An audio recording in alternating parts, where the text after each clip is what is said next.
नमस्कार विद्यार्थियों।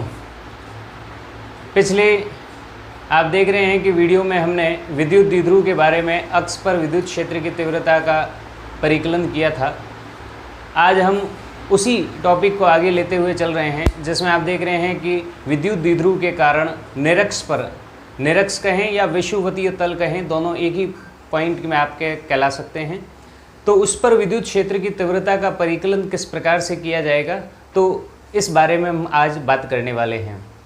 तो आप ध्यान दें, फर्स्ट ऑफ ऑल क्या है, विद्युत द्विध्रुव के कारण, विद्युत द्विध्रुव के कारण विद्युत क्षेत्र की तीव्रता। आज अपन इस टॉपिक पे बात करने वाले हैं, विद्युत द्विध्रुव के कारण विद्युत क्षेत्र की तीव्रता किस प्रकार ज्ञात की जाती है। तो इसमें हमने पहला पॉइंट जो था अक्ष पर, वो हमने पहले डिस्कस कर चुके हैं कि अक्ष पर यदि स्थित कोई बिंदु है तो उस पर विद्युत क्षेत्र की तीव्रता का परिकलन किस प्रकार से किया जाएगा। तो हमारे पास यहाँ पे 3 पॉइंट बनते थे। एक बनता था अक्ष पर, एक बनता है आपके पास निरक्ष पर, निरक्ष पर, और तीसरा बनता है आपके थीटा कोण पर। अक्ष का सीधा सेंस ये हो गया कि यदि जो द्विध्रुव है उसी के अंदर आपके थीटा बराबर 0 डिग्री का कोण लेते हुए किस बिंदु पर आपको विद्युत क्षेत्र की तीव्रता ज्ञात करनी है, तो उसके लिए हम पहले पॉइंट की बात करें जो हम कर चुके हैं। सेकंड जो है निरक्ष पर, जिसको और हम क्या कह सकते हैं, विषुवतीय तल। कई बार आपके एग्जाम्स के अंदर इसको निरक्ष न कह के विषुवतीय तल कहा जाता है, या लंबवत तल भी कह सकते हैं। तो ऐसी स्थिति में आप घबराएं नहीं, दोनों एक ही आपकी बात है। तो विषुवतीय तल का मतलब हो गया लंबवत तल। लंबवत का मतलब होता है थीटा बराबर 90 डिग्री पर यदि आपके विद्युत क्षेत्र की तीव्रता ज्ञात करनी है तो किस प्रकार करेंगे, आज इस पे बात करने वाले हैं। और तीसरा पॉइंट आता है थीटा कोण पर, कि थीटा कोण पर विद्युत क्षेत्र की तीव्रता को किस प्रकार से ज्ञात किया जाएगा। तो आज के सेशन में हम क्या बात करेंगे, विद्युत द्विध्रुव के कारण विद्युत क्षेत्र की तीव्रता कहां पर, निरक्ष पर या विषुवतीय तल पर, इस पे हम आज बात करने वाले हैं। तो हमारे पास विद्युत क्षेत्र की तीव्रता हम कहां बात करेंगे, निरक्ष पर, निरक्ष पर। क्लियर है। तो अब आप सबसे पहले इसका डायग्राम लें। तो हम एक विद्युत द्विध्रुव की कल्पना कर रहे हैं। हमारे पास एक विद्युत द्विध्रुव है जिसमें आप देख रहे हैं -q और +q दो आवेश आपके पास विद्यमान हैं। दोनों की प्रकृति कैसी है, अलग अलग है, लेकिन परिमाण कैसा है, समान है। इसका मध्य बिंदु हमारे पास है O। इस द्विध्रुव का हम नामकरण कर लेते हैं AB। क्या नाम दे देते हैं, AB। दोनों के मध्य की दूरी, दोनों आवेशों के मध्य की दूरी कितनी है, 2a। कितनी है, 2a। जब द्विध्रुव मैंने आपको बताया था तब भी मैंने आपको कहा था दूरी को दुगुना लेने का सिर्फ केवल और केवल इतना सा सेंस है कि आपके जो गणनाएं हैं वो आसान हो सके। बाकी कोई दुगुना या आपके ऐसा कोई लेने का कोई ज़रूरत नहीं है। आप a भी ले सकते हैं, r भी ले सकते हैं, लेकिन दुगुना लेने से क्या होती है, गणनाएं आसान हो जाती है, इसलिए हम दुगुना लेते हैं जनरली। तो आप देखेंगे मध्य बिंदु से ये दूरी क्या हो जाएगी, आधी हो जाएगी, ये a हो जाएगी, ये भी क्या हो जाएगी, a हो जाएगी। क्लियर है। अब क्या कहा है, कहाँ पर हमें बात करनी है, निरक्ष पर। निरक्ष का मतलब क्या हो गया, लंबवत तल। तो लंबवत तल पे आप बात करें तो यहाँ से आप देखेंगे कि थीटा बराबर 90 डिग्री पर एक तल ले रहे हैं जहाँ पे एक बिंदु है P। वहाँ पर हमें क्या करनी है, विद्युत क्षेत्र की तीव्रता ज्ञात करनी है। तो हम क्या करेंगे, A बिंदु को P से मिला देंगे और B बिंदु को भी P से मिला देंगे। क्लियर है। किस दूरी पर ये बिंदु है, तो ये आपके मध्य बिंदु से r दूरी पर है। किस दूरी पर है, r दूरी पर। तो ये आपके पास r दूरी है, ये दूरी कितनी है, a। ये कोण हम बता देंगे थीटा है, कितना है, ये कोण भी आपके कितना है, थीटा। तो अब आपके पास ये जो दूरी है ये r, और ये जो दूरी है वो कितनी है, a है। ये लंब हो गया, ये क्या हो गया, आधार हो गया। तो कर्ण कैसे निकालेंगे, पाइथागोरस प्रमेय से निकालेंगे। किससे निकालेंगे, पाइथागोरस प्रमेय से। क्या होती है पाइथागोरस प्रमेय, कर्ण स्क्वायर बराबर आधार स्क्वायर प्लस लंब स्क्वायर। तो आपके ये कर्ण है, तो ये क्या हो जाएगा, लंब कितना है r और आधार कितना है a, तो लंब का स्क्वायर r स्क्वायर प्लस आधार का स्क्वायर a स्क्वायर बराबर होता है कर्ण स्क्वायर, और कर्ण बराबर हो जाएगा root of r square plus a square. उसी प्रकार से यहाँ पे दूरी आप देखें, ये दूरी कितनी है r, ये भी दूरी कितनी है a, तो इसका भी आपके मान क्या हो जाएगा, root of r square plus a square. Clear है। यहाँ पे हम ये देख रहे हैं कि ये दोनों समकोण त्रिभुज हैं, तो समकोण त्रिभुज में कर्ण का जो मान है वो हम किस प्रकार निकालते हैं, पाइथागोरस प्रमेय से निकालेंगे। क्लियर है। अब यहाँ पे हम बात करें कि इस माइनस क्यू के कारण विद्युत क्षेत्र क्या होगा और प्लस क्यू के कारण विद्युत क्षेत्र कहाँ होगा। तो पिछले सेशन के वीडियो में मैं आपको बता चुका हूं, माइनस क्यू के कारण विद्युत क्षेत्र कहाँ होता है, आपके अंदर की ओर, और प्लस क्यू के कारण कहाँ होता है, बाहर की ओर। तो आप यहाँ पे बात करें माइनस क्यू आवेश के कारण विद्युत क्षेत्र, तो यह आपके पास हो जाएगा E1, कहाँ होगा, अंदर की तरफ, और प्लस क्यू आवेश के कारण विद्युत क्षेत्र कहाँ हो जाएगा, बाहर की तरफ, ये हो जाएगा E2। क्लियर है। अब आप देखें, इसको हम यहाँ पे क्षैतिज बता देते हैं। ये कोण कितना है, थीटा, तो ये कोण भी क्या होगा, थीटा होगा। क्यों होगा, एकांतर कोण है। कैसे कोण है, एकांतर। ये कोण कितना है, थीटा, तो ये कोण भी कितना होगा, थीटा। क्यों होगा, संगत कोण है। कैसे कोण है, संगत कोण। तो अब आप यहाँ पे देखें, थीटा किससे जुड़ा हुआ है, इस भुजा के साथ जुड़ा हुआ है। इसका मतलब ये हुआ, मैं पहले भी आपको बता चुका हूँ कि थीटा जिसके साथ जुड़ा हुआ होता है वो कॉस वाला पार्ट होगा। कौन सा पार्ट होगा, कॉस वाला। तो ये वाला पार्ट इस E1 के लिए क्या हो गया, E1 cos थीटा, और इधर की तरफ ये लंबवत, अब यदि इसका घटक देखेंगे तो वो क्या हो जाएगा, E1 sin थीटा। क्लियर है। E2 के लिए बात करें तो ये E2 है, ये थीटा इसके साथ जुड़ा हुआ है, तो ये हो जाएगा E2 cos थीटा, और इधर की ऊपर की तरफ आपके पास हो जाएगा E2 sin थीटा। तो हमारे पास E1 और E2 के क्या हो गए, दो घटक आपको प्राप्त हो रहे हैं। E1 और E2 के कितने घटक प्राप्त हो रहे हैं, दो घटक। कौन कौन से, एक हो रहा है E1 cos थीटा और एक हो रहा है E1 sin थीटा, एक हो रहा है E2 cos थीटा और एक हो रहा है E2 sin थीटा। तो इसमें आप देखें कि ये कहलाएंगे क्षैतिज घटक, ये कहलाएंगे लंबवत घटक। तो सबसे पहले हम बात करते हैं E1 और E2 की। E1 और E2 किस प्रकार से निकालेंगे, तो सबसे पहले बात कर रहे हैं E1 की। तो E1 किसके कारण निकल रहा है, माइनस क्यू आवेश के कारण। किसके कारण, माइनस क्यू आवेश के कारण। तो आपके पास क्या हो जाएगा, KQ अपॉन R स्क्वायर। तो यहाँ पे दूरी कितनी है, माइनस क्यू के लिए आपके पास दूरी कितनी है, root of R square plus A square. तो root of R square plus A square, और उसका क्या हो जाएगा, होल स्क्वायर। तो स्क्वायर से आपके रूट क्या हो जाएगा, कैंसिल। तो पीछे क्या बच जाएगा, KQ upon R square plus A square. ये आपके पास आ जाएगा E1 का वैल्यू। किसका वैल्यू आ जाएगा, E1 का। इसी प्रकार प्लस क्यू आवेश के कारण विद्युत क्षेत्र की तीव्रता देखें तो वो क्या हो जाएगी, E2, और उसमें आपके पास क्या होगा, KQ अपॉन दूरी का स्क्वायर। तो दूरी कितनी है, यहाँ से P बिंदु तक, तो आपके पास है root of R square plus A square, और उसका क्या हो, दूरी का क्या होता है, स्क्वायर। तो रूट से स्क्वायर क्या हो जाएगा, कैंसिल। तो आपके पास क्या आ जाएगा, KQ upon R square plus A square. Equation number आपके पास आ गई सेकंड। अब आप E1 और E2 इन दोनों वैल्यू को समीकरण 1 व 2 से देखें तो समीकरण 1 व 2 से क्या देख रहे हैं कि E1 और E2 आपस में क्या है, बराबर है। E1 और E2 कैसा है, बराबर है, और उन दोनों की वैल्यू किसके बराबर है, KQ upon R square plus A square के बराबर है। तो इसको हम इक्वेशन दे देते हैं थर्ड। इसे आप नोट करें फर्स्ट, फिर अपन आगे बढ़ते हैं।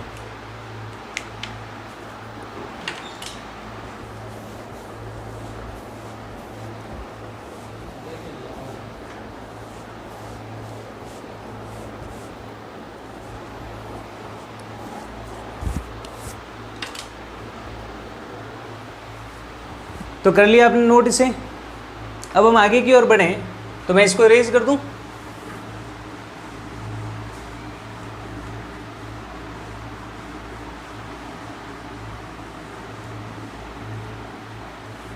अब आप इसे देखें तो हमारे पास इक्वेशन थर्ड में क्या आ गया, E1 और E2 दोनों इक्वल है, और किसके इक्वल है, KQ upon R square plus A square के इक्वल है।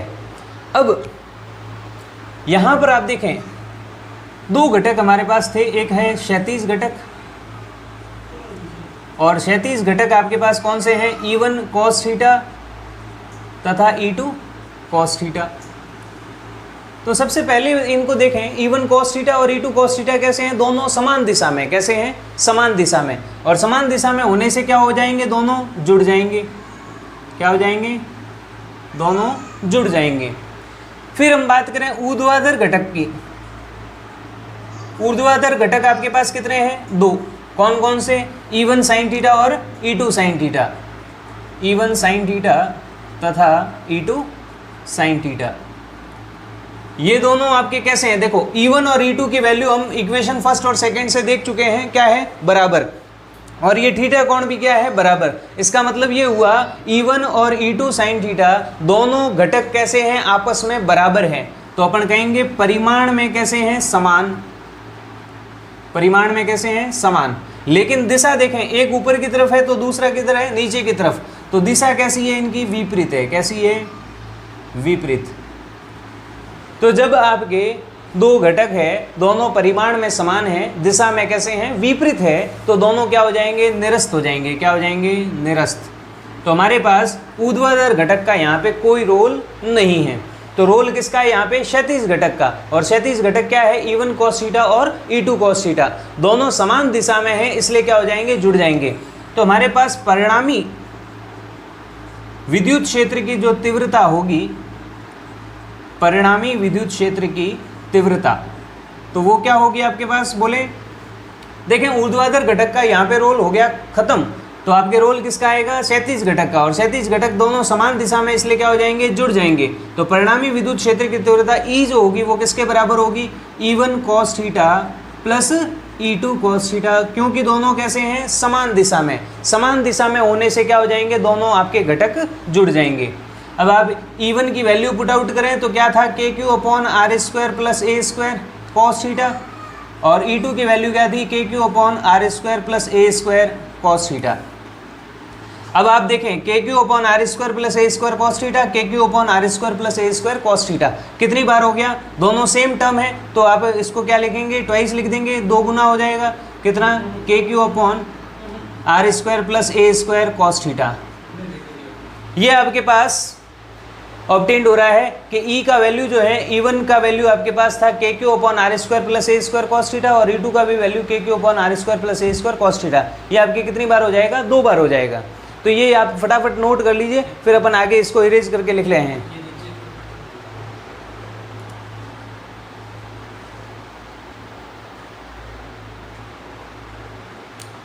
कर लिया नोट इसे। अब आप देखें क्या आया हमारे पास,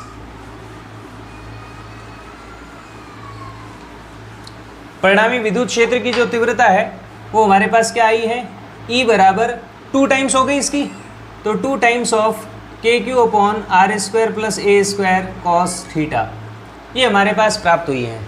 अब आप यहाँ पे देखें cos थीटा का वैल्यू निकालना है, तो cos थीटा का वैल्यू इस त्रिभुज से अपन प्राप्त कर सकते हैं। cos थीटा क्या होता है, देखें लंब बटे कर्ण क्या होता है, sin थीटा, आधार बटे कर्ण क्या होता है, cos थीटा। तो हम cos थीटा कैसे निकालेंगे, आधार बटे कर्ण से।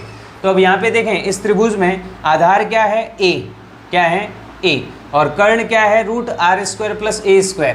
तो आपके पास A/√R² प्लस A², ये आपके पास क्या हो जाएगी, cos थीटा की वैल्यू हो जाएगी, क्या हो जाएगी, तो cos थीटा का मान आ गया A/R² प्लस A² का रूट, तो ये आप मान रख दीजिए। तो E बराबर 2 times of KQ/R² plus A² into A/√R² plus A²।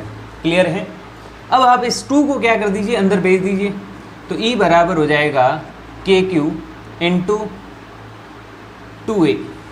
इस 2 को मैंने क्या कर दिया, अंदर भेज दिया, तो KQ और इंटू क्या हो गया, 2A बटे R² प्लस A²। यहाँ पे आप देखें इसकी पावर कितनी है, 1, और यहाँ पे क्या है, R² प्लस A² का रूट, तो रूट का मतलब क्या होता है, पावर कितनी होती है, पावर कितनी होगी, आधी। भाई रूट का तात्पर्य आपके कितना होता है कि उसकी घात कितनी होती है, हाफ होती है, आधी होती है। अब आप देखें Q इंटू 2A, ये क्या होता है, द्विध्रुव आघूर्ण, क्या होता है, द्विध्रुव आघूर्ण, क्या होता है, P बराबर Q इंटू 2a। आवेश और उनके मध्य की दूरी का गुणनफल क्या कहलाता है? विद्युत द्विध्रुव आघूर्ण कहलाता है, जिसे हम p से प्रदर्शित करते हैं। तो ये q इंटू 2a क्या बन जाएगा? p बन जाएगा। तो आप इसे रखें तो E बराबर kp बटे, अब आप ध्यान देखें, R square plus A square की घात कितनी है? 1। R square plus A square की घात कितनी है? आधी। तो दोनों का आधार समान है तो घातें क्या हो जाएगी? जुड़ जाएगी। तो R square plus A square की घात कितनी हो जाएगी? 1 प्लस आधा कितना हो गया? 3/2। कितनी हो जाएगी? 3/2। तो E बराबर kp बटे R square plus A square की घात 3/2। ये हमारे पास ऑब्टेन्ड हो गया। अब आप एक बार वापस चित्र को देखें, ये जो r दूरी है, इस दूरी को हम कहाँ तक एक्सटेंड कर सकते हैं? अनंत तक आप विस्तारित इसको कर सकते हैं। लेकिन ये जो a दूरी है, ये एक सीमित दूरी है। क्या है? विद्युत द्विध्रुव क्या होता है कि दो आवेशों का एक ऐसा युग्म जो परिमाण में समान, प्रकृति में विपरीत और एक अल्प दूरी से पृथक्कृत हो। अल्प दूरी, इसका मतलब ये a जो दूरी है वो कैसी होगी? अल्प होगी। लेकिन ये जो r दूरी होगी वो आप अनंत तक विस्तारित कर सकते हैं। तो हम ये यहाँ पे कहेंगे कि r का मान जो है वो आपके a से क्या होता है? बड़ा। तो आर स्क्वायर का मान भी ए स्क्वायर से क्या होगा? बड़ा होगा। तो इसलिए अपन कहेंगे ए स्क्वायर को क्या कर सकते हैं? नगण्य मान सकते हैं। क्या कर सकते हैं? ए स्क्वायर को नगण्य मान सकते हैं। नगण्य माने तो आपके पास E बराबर क्या बच जाएगा? kp बटे आर स्क्वायर की घात 3/2। ये स्क्वायर से रूट क्या हो जाएगा? कैंसिल। तो आपके पास E बराबर क्या आ जाएगा? kp बटे आर क्यूब। क्या आ जाएगा? kp बटे आर क्यूब। तो ये हमारे पास विद्युत क्षेत्र की तीव्रता का क्या हो गया? परिमाण प्राप्त हो गया, kp बटे आर क्यूब। अक्ष पर स्थित जब बिंदु पर हमने विद्युत क्षेत्र की तीव्रता निकाली थी तो क्या आई थी? 2kp upon R cube. और निरक्ष पर कितनी आ रही है? kp upon R cube. इसका मतलब ये हुआ अक्ष पर जो आपकी तीव्रता है वो निरक्ष की कितनी होती है? 2 गुना होती है। या यूँ कहें कि निरक्ष पर जो तीव्रता है वो अक्ष की कितनी होती है? आधी होती है। तो परिमाण तो आपके दोनों में क्या होगा? एक दुगना होगा तो दूसरा उसका क्या हो जाएगा? आधा हो जाएगा। लेकिन अब सब सदिश रूप की बात करें तो सदिश रूप में आप इसको देखें तो क्या लिखेंगे? E सदिश बराबर kp सदिश बटे आर क्यूब आर कैप। लेकिन यहाँ पे आप देखेंगे कि मैं यहाँ पर क्या चिन्ह लगा रहा हूँ? माइनस का चिन्ह लगाऊंगा। क्या लगाऊंगा? माइनस का चिन्ह। कब? जब हम सदिश रूप वेक्टर फॉर्म की बात कर रहे हैं तो E बराबर माइनस kp बटे आर क्यूब आर कैप लिख रहा हूँ। यहाँ पे माइनस चिन्ह क्यों लगाया है? ये बहुत इंपॉर्टेंट आपके थिंक है। यहाँ पे चित्र को थोड़ा सा गौर से देखें। हमें कहाँ निकालनी थी? बिंदु P पर विद्युत क्षेत्र की तीव्रता निकालनी थी, जो हमने निकाली। तो बिंदु P पर विद्युत क्षेत्र की तीव्रता देखें किस तरफ आ रही है? किस तरफ आ रही है? लेफ्ट साइड की तरफ आ रही है। बाईं तरफ आपके विद्युत क्षेत्र की तीव्रता जो है वो प्राप्त हो रही है। तो विद्युत क्षेत्र की दिशा कहाँ हो जाएगी? बाईं तरफ। लेकिन आपको पता हो द्विध्रुव आघूर्ण की दिशा कहाँ से कहाँ होती है? -q से +q आवेश की तरफ। तो द्विध्रुव आघूर्ण की दिशा कहाँ हो गई? इधर की तरफ। और विद्युत क्षेत्र कहाँ हो गया? इधर की तरफ। तो आपके देख रहे हैं विद्युत क्षेत्र और द्विध्रुव आघूर्ण की दिशा परस्पर कैसी है? विपरीत है। और विपरीत होने की वजह से हम यहाँ पे क्या लगा रहे हैं? माइनस का चिन्ह लगा रहे हैं। कैसा लगा रहे हैं? माइनस का चिन्ह। तो इससे आपके पास देखें संबंध क्या आ रहा है कि E जो है वो क्या है? व्युत्क्रमानुपाती है आर क्यूब के। अर्थात E और R में खींचा गया वक्र कैसा प्राप्त होगा? अति परवलयाकार प्राप्त होगा। कैसा प्राप्त होगा? अति परवलयाकार। तो ये हमारा एक टॉपिक था विद्युत द्विध्रुव के कारण निरक्ष पर विद्युत क्षेत्र की तीव्रता का परिकलन। ओके बेटा, थैंक यू।